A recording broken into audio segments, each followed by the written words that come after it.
হাফিজা এতিমখানার মাদ্রাসার উদ্যোগে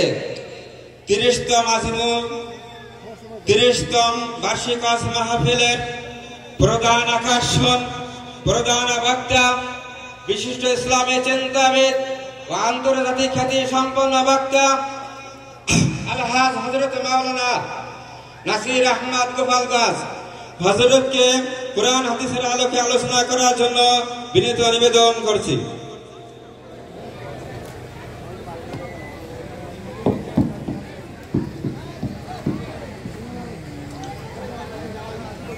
আলহামদুলিল্লাহ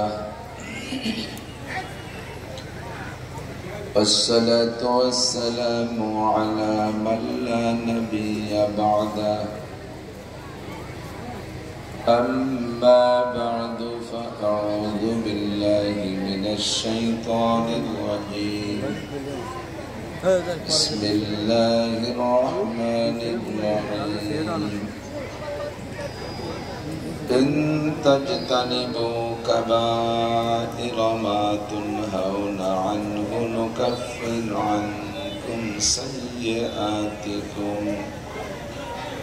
وندخلكم مدخلا كريما